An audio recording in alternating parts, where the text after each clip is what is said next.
بسم اللہ الرحمن الرحیم۔ اعوذ باللہ من الشیطان الرجیم، بسم اللہ الرحمن الرحیم۔ عزیز طلبہ کرام، آج ہم اصول الفقہ المظفر کا سبق نمبر 116 پڑھنے جا رہے ہیں، اور آج انشاءاللہ ہم ایک عام اور خاص سے مربوط ایک نئی بحث کو بیان کریں گے جو اس کے متعلق ہے۔ البتہ یہ والی بحث جو ہے وہ گزشتہ بحث کے ساتھ مربوط ہے، چونکہ گزشتہ بحث اس بارے میں تھے کہ عام کی تخصیص کے بعد جو عام کے باقی افراد ہمارے پاس بچ جاتے ہیں، آیا ان کو بطور عام کہنا حقیقی ہوگا یا مجازی ہوگا۔ مصنف نے مکمل بحث و تمہیز کے بعد یہ نتیجہ دیا تھا کہ ہمارے نزدیک اس طرح کے عام پر بطور حقیقی عام کا اطلاق کیا جا سکتا ہے۔ آج اس کے متعلق گفتگو کہ جو عام کے ہمارے پاس باقی افراد ہے وہ عام جو کہ مخصص ہو، اس کو مخصص نہیں پڑھنا بلکہ اس کو مخصص پڑھا جائے، یعنی عام مخصص، وہ عام کے جس کی تخصیص لگائی گئی ہے اور اس کے جو باقی افراد ہمارے پاس بچتے ہیں، جس طرح ہم نے کہا تھا کہ ان پر اطلاق کرنا حقیقی ہوگا۔ آیا یہ ہمارے لیے حجت ہوگا یا حجت نہیں ہوگا؟ حجت سے کیا مراد ہے؟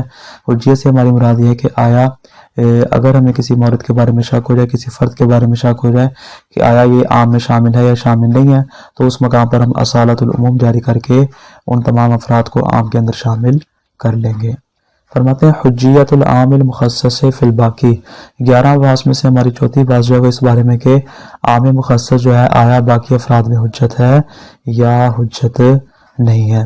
اذا شککنا فی شمول العام المخصص لبعض افراد الباقی من العام بعد التخصیص، فرماتے ہیں جب ہمیں شک ہو جائے، جب ہمیں کسی ایسے مقام اور کسی ایسے مورد کے بارے میں شک ہو جائے کہ آیا عام اس کو شامل ہے یا شامل نہیں ہے۔ عام سے ہماری مراد کیا ہے؟ یعنی وہ والا عام کے المخصص ہے، جس عام کی تخصیص لگی، ہم بطور کلی عام کی بات نہیں کرے بلکہ عام مخصص کی بات کرے۔ فرماتے ہیں عام مخصص آیا اس مورد کو شامل ہے یا شامل نہیں، کس مورد کو؟ لبعض افراد الباقی من العام بعد تخصیص، تخصیص کے بعد عام کے جو باقی ماندہ افراد بچے ہیں، آیا ان افراد کے اوپر عام کا اطلاق کیا جا سکتا ہے یا نہیں کیا جا سکتا، اس کے بارے میں ہمیں کیا ہو؟ شک ہو۔ سوال یہاں پہ اٹھے گا فَهَلِ الْعَامُ حُجَّةٌ فِي هَذَا الْبَعْضِ، آیا جن بعض افراد کے بارے میں ہمیں شک ہو رہا ہے ان کے اندر عام حجت ہوگا؟ فَيُتَمَسَّكُ، اس سے حجت کا مطلب کیا ہوگا، اس کا نتیجہ کیا ہوگا؟ فَيُتَمَسَّكُ بِظَاهِرِ الْعُمُومِ لِإِدْخَالِهِ فِي حُكْمِ الْعَامِ، تاکہ ہم اس کو حکم عام میں داخل کرنے کے لیے کیا کریں؟ اصل عموم کے ساتھ تمسک کریں اور اس کا سہارا لیں۔ کس صورت میں؟ اگر ہم اس کی حجیت کے قائل ہو جائیں۔ اس کا برعکس کیا ہو جائے گا؟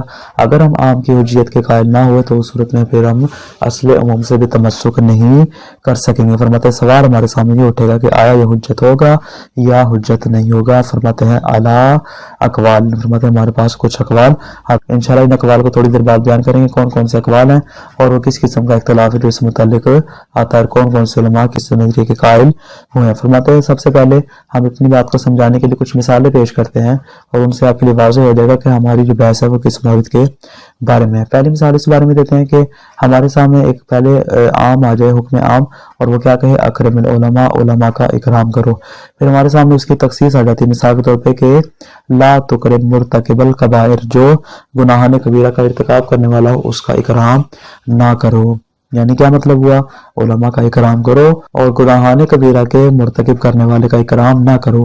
بس اگر آپ کو شک ہو کہ گناہان صغیرہ کرنے والا آیا عام میں شامل ہے یا وہ کسی دوسری تخصیص کی وجہ اس عمومیت سے خارج ہے، فرماتے پس چونکہ ہمیں شک ہو رہا ہے کیونکہ اس لیے کہ جو تخصیص بیان ہوئی ہے اس کے اندر وہ گناہان صغیرہ والے کو بیان نہیں کیا گیا، تو پس ہمیں اس عام کے ان بعض افراد میں، جو کہ یہ بعض افراد ہی آ جائیں گے، یعنی سارے کے سارے افراد میں نہیں بلکہ بعض افراد میں شک ہو رہا ہے کہ آیا یہ عموم میں شامل ہیں یا اس مقام پر ہمارے سامنے کوئی دوسری تخصیص آتی جس نے گناہان صغیرہ کے ارتکاب کرنے والے کو بھی اکرام والے حکم سے خارج قرار دے دیا۔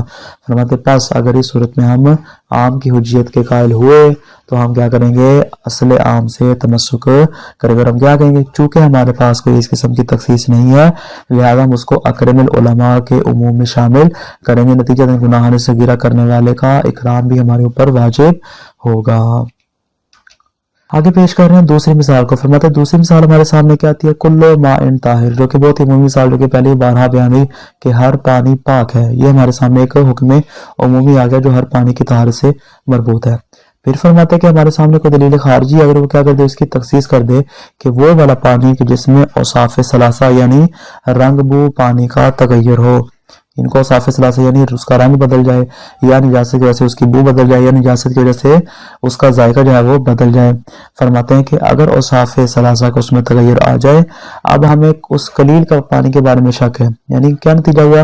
نتیجہ اس کا یہ ہوا کہ عموم کہہ رہا ہے کہ ہر پانی پاک ہے, اور تخصیص کیا کہہ رہی ہے کہ وہ پانی جس میں نجاست کی وجہ سے یا اوصاف ثلاثہ میں سے کوئی ایک آ جائے وہ نجس ہے. اب فرماتے ہیں کہ ہمارے پاس ایک قلیل پانی ہے, یعنی اس تخصیص میں تو شامل نہیں ہے, ہمارے پاس ایک قلیل پانی ہے اور اس کے بارے میں ہمیں شک ہے. یقین ہمیں اس بات کا کہ اس میں نجاست ملی ہے, لیکن اس میں اوصاف ثلاثہ میں سے کوئی بھی صفت نہیں پائی جاتی, نہ اس کا رنگ تبدیل ہوا, نہ اس کی بو تبدیل ہوئی, نہ ہی اس کا ذائقہ تبدیل ہوا. سوال یہاں پہ یہ اٹھے گا کہ آیا یہ پانی نجس ہے یا نجس نہیں؟ کیوں؟ اس لیے کہ ہم نے کہا تغیر ہوگا, اس صورتوں پہ تو نجس ہو جائے گا. فرماتے ہیں اس مورد میں اگر تو ہم عام مخصص کو حجت قرار دیں, فرماتے ہیں اس صورت میں عام سے تمسک کریں گے, اور اس طرح کے پانی کو بھی کہ جس میں ان اوصاف ثلاثہ کا تغیر نہ ہو اس کو بھی ہم عام والے عموم یعنی کل ماء طاہر والے عموم میں شامل کر لیں گے. فرماتے ہیں مثلا اذا قال المولا, مثال کے طور پر مولا کیا کہے کل ماء طاہر, ہر پانی پاک ہے. ثم استثنى من العموم بدلیل متصل او منفصل الماء المتغیر بالنجاسہ, اور پھر کیا کرتے ہیں ایک ہم دلیل متصل لے آتے ہیں اسی کلام کے ساتھ, یا ہم کیا کرتے ہیں دلیل منفصل لے آتے ہیں اور کیا کہتے ہیں کہ وہ والا پانی مستثنی ہے, وہ والا پانی خارج ہے جو کہ نجاست کیا ہوا وہ متغیر ہوا, یعنی اس میں اوصاف ثلاثہ میں سے کسی ایک صفت کا تغیر پایا جائے. فرماتے ہیں کہ یہ ہمارے پاس آگے اس کی تخصیص آ گئی. وَنَحْنُ احتملنا, اور ہم احتمال نے کس بات کا؟ استثناء الماء القلیل الملاقی للنجاست بدون تغیر, ہمارے پاس ایک قلیل پانی ہے اور اس پانی کے ساتھ نجاست ملی ہوئی ہے. فرماتے ہیں لیکن ہمیں اس بارے میں شک ہو رہا ہے, احتمال ہو رہا ہے کہ چونکہ اس کے اندر کسی قسم کی اوصاف ثلاثہ میں سے کسی ایک صفت کی تبدیلی واقع نہیں ہوئی, آیا ہم اس کو خاص میں شامل کریں گے یا وہ اب بھی کیا ہے عام کے عموم میں باقی ہے. فرماتے ہیں یہ دو مثالیں دیکھنے کے بعد اب ہم بڑھتے ہیں اپنے معنی فی کی جانب. فرماتے ہیں فَإِذَا قُلْنَا, فرماتے ہیں ہمارے سامنے آ جائے گی دو طرح کی صورتیں. کون کون سی؟ فرماتے ہیں پہلی صورت ہمارے پاس یہ آ جائے گی کہ ان دونوں مثالوں کو مد نظر رکھتے ہوئے, پہلی والی کون سی کہ جہاں پہ ہمیں شک ہوا تھا کہ جو گناہ صغیرہ کرنے والا ہے وہ کوئی اکرام والے حکم میں شامل ہے یا شامل نہیں, تخصیص کی وجہ سے خارج ہے. اور دوسری مثال کے جہاں پہ ہم نے کہا تھا کہ پانی تو ہے نجس ہوا لیکن اوصاف ثلاثہ میں سے کوئی ایک صفت اس میں موجود نہیں, اس میں تغیر نہیں پایا جاتا, آیا عموم میں باقی ہے یا تخصیص سے خارج ہو جائے گا. فرماتے ہیں ہمارے سامنے کھلی طور پر دو صورتیں آ جائیں گی. اگر تو ہم اس بات کے قائل ہو گئے کہ عام مخصص حجت ہے, فرماتے ہیں اس احتمال کو دور کرنے کے لیے ہم اصل عموم سے تمسک کریں گے, اور اس کا نتیجہ یہ ہوگا کہ ہم گناہان صغیرہ کرنے والے عالم اور آب قلیل جو کہ متغیر نہیں ہوا لیکن اجازت اس میں شامل ہوئی ہے, فرماتے اس کو ہم عام کے عموم میں شامل کر دیں گے. کس صورت میں؟ اگر ہم عام مخصص کی حجیت کے قائل ہو جاتے ہیں. فَإِذَا قُلْنَا, اگر ہم اس بات کے قائل ہو جائیں بِأَنَّ الْعَامَ الْمُخَصَّصَ حجتن فی الباقی, کہ وہ عام جو کہ مخصص ہے جس کی تخصیص لگی ہے چاہے متصل ہے یا منفصل ہے, وہ باقی افراد میں حجت ہے, جو باقی عام کے افراد بچے ہیں یعنی ما عدل خاص جتنے افراد ہمارے پاس بچے ہیں ان میں حجت ہے. فرماتے ہیں نَتَّرِدُ هَذَا الْاحْتِمَالَ بِظَاهِرِ عُمُومِ الْعَامِ فِي جَمِيعِ الْبَاقِي, فرماتے ہیں ہم اس احتمال کو دور کریں گے. کس طرح؟ کہ ہم باقی تمام افراد میں عام کے عموم کا سہارا لیں گے اور اصل عموم سے تمسک کریں گے. فَنَحْكُمُ بِطَهَارَةِ الْمَاءِ الْمُلَاقِي غَيْرِ الْمُتَغَيِّرِ, فرماتے پاس ہم اس پانی کی طہارت کا حکم لگائیں گے جو کہ نجاست سے تو ملا ہے لیکن اس میں کوئی تبدیلی واقع نہیں ہوئی. پاس چونکہ ہم اس کی حجیت کے قائل ہیں لہذا یہاں پر مسئلہ عموم سے تمسک کر سکتے ہیں. یہ آگے ہمارے سامنے پہلی صورت. اب آگے دوسری صورت فرماتے ہیں وَإِذَا لَمْ نَقُلْ بِحُجِّيَتِهِ فِي الْبَاقِي, اگر باقی افراد میں اس کی حجیت کے قائل نہ ہوئے يَبْقَى هَذَا الْاحْتِمَالُ مُعَلَّقًا, فرماتے احتمال اپنی جگہ پہ معلق رہے گا, لٹکا رہے گا, یعنی اس کا کوئی نتیجہ نہیں نکلے گا, نہ اس کو عموم میں شامل کر سکیں گے نہ ہم اس کو تخصیص سے خارج کر سکیں گے. فرماتے ہیں لا دلیل علیہ من العام, یہاں پہ اصالت العموم آپ کے کام نہیں آئے گی اور اصالت العموم سے آپ تمسک نہیں کر سکتے. کیوں؟ اس لیے کہ ہم یہاں پہ اس کی حجت کے قائل ہی نہیں, ہمارے نزدیک حجت ہے ہی نہیں. جب حجت نہیں ہے فرماتے پھر ہم اصل عموم سے تمسک بھی نہیں کر سکتے. فرماتے اس کو ایسے ہی چھوڑ دے, اس کا کوئی نہ کوئی تو حل نکالنا پڑے گا. فرماتے ہاں بالکل فَنَلْتَمِسُ لَهُ دَلِيلًا آخَرَ يَقُولُ بِطَهَارَتِهِ أَوْ نِجَاسَتِهِ, فرماتے پاس ہم ایک دوسری دلیل کی جانب بڑھیں گے جو کیا کرے گی, اس کی طہارت کو یا اس کی نجاست کو ہمارے لیے ثابت کر دے گی. اصالت العموم میں کسی بات کا فائدہ نہیں دے گی کہ وہ اس کی نجاست کا یا اس کی طہارت کا حکم لگائے, اور نہ ہم تخصیص سے اس کو خارج کر سکتے ہیں جب تک کہ ہمارے پاس کوئی ایسی دلیل نہیں آ جاتی جو اس کی طہارت یا نجاست کا حکم لگا دے.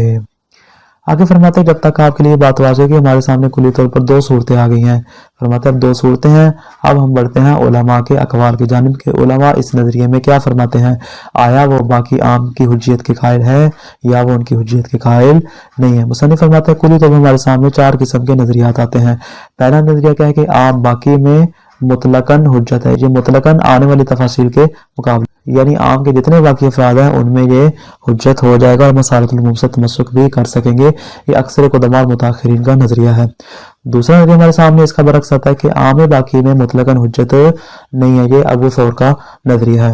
اور تیسرا ہمارے سامنے نظریہ یہ آتا ہے کہ عام کی اگر تخصیص متصل ہو, یہ تفصیل ہے جو کہ اس اطلاع کے مقابلے میں فرماتے ہیں اگر عام کی تخصیص متصل ہو تو وہ حجت ہے, لیکن اگر عام کی جو تخصیص ہے وہ منفصل ہو تو اس صورت میں عام باقی میں حجت نہیں ہے. یہ بلخی کا نظریہ ہے. اور چوتھا نظریہ ہمارے سامنے آتا ہے کہ عام کی تخصیص اگر متصل ہو تو حجت نہیں ہے, تیسرے کا برعکس, لیکن اگر تخصیص منفصل ہو تو اس صورت میں ہمارے سامنے حجت ہو جائے گی. والاقوال فی المسألۃ کثیرہ.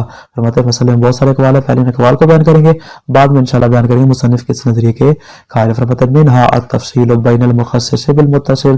فرماتے ہیں تفصیل ہے مخصص متصل کے درمیان. فیکون حجتا فی الباقی. فرماتے ہیں اگر تو تخصیص متصل ہوگی تو اس صورت میں باقی افراد میں عام حجت ہوگا, اصل عموم سے تمسک کر سکیں گے. اور اسی طرح تفصیل ہے بین المخصص بالمنفصل. اگر تو متصل ہوگا تو فرماتے ہیں حجت ہے, لیکن اگر وہاں پہ تخصیص منفصل ہوگی فلا یکون حجتا. فرماتے ہیں اس صورت میں عام باقی میں حجت بھی نہیں ہوگا. یہ ایک قول وکیلا بالعکس ہے, اور ایک اور قول بھی ہے جو کہ اس کا برعکس ہے. جو ہم نے چوتھا نظریہ بیان کیا, یہاں پہ مصنف نے 2 نظریوں کو بیان کیا ہے. 2 نظریوں کو بیان کرنے کے بعد انشاءاللہ مصنف آگے پھر اپنا نظریہ بیان فرما رہے ہیں. فرماتے ہیں والحق فی المسألۃ هو الحجیۃ مطلقہ. فرماتے ہیں میرے نزدیک اس مسئلے میں قول حق یہ ہے کہ اس طرح کا عام جس کی تخصیص لگائی گئی ہو وہ اپنے تمام کے تمام جو باقی افراد اس کے بچتے ہیں ان میں مطلقاً حجت ہے. یعنی چاہے تخصیص متصل ہو چاہے تخصیص منفصل ہو, کوئی بھی صورت ہو, تمام صورتوں میں اپنے باقی افراد میں کیا ہوگا, حجت ہوگا. یعنی مصنف ان 4 اقوال میں سے قول اول کے قائل ہوئے. جناب مصنف آپ ان 4 اقوال میں سے قول اول کے کیوں قائل ہوئے, آپ باقی اقوال قائل کیوں نہیں ہے, آپ کے پاس اس کی کیا دلیل ہے؟ فرماتے میں بالکل دلیل دیتا ہوں. فرماتے چونکہ یہ مسئلہ ہماری گزشتہ بحث سے مربوط, جس میں نے ابتدا میں اشارہ کیا کہ یہ والا مسئلہ ہماری گزشتہ بحث سے الگ نہیں ہے, کہ جہاں پہ ہم نے کہا تھا کہ اگر عام کی تخصیص لگ جاتی ہے تو جو باقی افراد ہمارے پاس بچتے ہیں آیا ان کے اوپر عام کا جو اطلاق ہوگا وہ حقیقی ہوگا یا مجازی ہوگا. چونکہ مصنف وہاں پر اس بات کے قائل ہو کہ میرے نزدیک ادات عموم جو ہے وہ اپنی عمومیت کو بیان کر رہے ہیں, معنی حقیقی پر دلالت کرتے ہیں. اسی طرح جو مدخول ہے وہ بھی کیا کر رہا ہے, وہ طبیعت اور ماہیت کو بیان کر رہا ہے. یعنی کسی بھی اعتبار سے دیکھیں تو مجازیت موجود نہیں. چونکہ گزشتہ بحث میں مصنف حقیقت کے قائل ہوئے تھے, لہذا یہاں بھی فرماتے ہیں کہ میں چونکہ حقیقت کا قائل تھا لہذا یہاں پر بھی میں اس عام کی حجیت کا قائل ہوں. فرماتے والحق فی المسألۃ هو الحجیۃ مطلقہ. فرماتے مسئلے میں نزدیک قول کیا ہے کہ عام باقی میں جو ہے عموم مطلقاً حجت شمار ہوتا ہے. کیوں؟ لأن اساس النزاع ناشئ من النزاع فی المسألۃ السابقہ. اس لیے فرماتے کہ یہ والا جو جھگڑا اور نزاع ہمارے سامنے آ رہا حقیقت میں یہ گزشتہ والے نزاع سے ہی پیدا ہو رہا ہے. گزشتہ نزاع کون سا تھا؟ وہی ان العام المخصص مجاز فی الباقی املا, کہ جو عام مخصص ہے آیا وہ اپنے باقی افراد میں مجازی ہوگا یا اس کا اطلاق حقیقی ہوگا. اس کی تفصیل انشاءاللہ پھر کل کے درس میں بیان کریں گے. خلاصہ کیا ہوا آج کے درس کا, اگر عام کی تخصیص لگ جائے تو باقی ماندہ افراد میں آیا عام حجت ہے یا حجت نہیں ہے. فرماتے ہیں کہ عام کی حجت کا مطلب کیا ہے کہ اگر کسی فرد کے بارے میں آپ کو شک ہو جائے کہ آیا یہ تخصیص سے خارج ہوا یا اب بھی عام کے عموم میں شامل ہے, فرماتے ہیں اس صورت میں آیا ہم عام سے تمسک کر سکتے ہیں یا تمسک نہیں کر سکتے. فرماتے اگر عام سے تمسک کرنا ممکن ہو تو اس صورت میں ہم کیا کریں گے, اس کو کہیں گے کہ یہ ابھی بھی اپنے عام کے عموم میں شامل ہے, ورنہ یہاں پہ کسی اور دوسری دلیل کی ضرورت نہیں ہوگی. فقط یہاں پر اصل عموم کافی ہوگی جو کیا بیان کرے گی کہ ابھی بھی عام کے عموم میں شامل ہے. فرماتے مسئلے میں ہمارے پاس اختلاف جو ہے 4 اقوال کی صورت میں آتا ہے. پہلا ہے یہ حجت ہے مطلقہ, دوسرا اس کا برعکس ہے حجت نہیں ہے مطلقہ, تیسرا قول ہے کہ اگر تخصیص متصل ہو تو حجت ہے, اگر منفصل ہو تو حجت نہیں ہے. چوتھا اس کا برعکس ہے کہ اگر تخصیص منفصل ہو تو حجت ہے, اگر تخصیص متصل ہو تو اس صورت میں حجت نہیں ہے. ان 4 اقوال میں سے مصنف قول اول کے قائل ہے. کیوں؟ فرماتے اس لیے کہ نزاع گزشتہ نزاع سے مربوط ہے. چونکہ مصنف وہاں حقیقت کے قائل تھے لہذا یہاں پر بھی باقی ماندہ افراد میں عام کی حجیت کے قائل ہے. تفصیل انشاءاللہ کل کے درس میں آ جائے گی. والسلام علیکم ورحمۃ اللہ وبرکاتہ.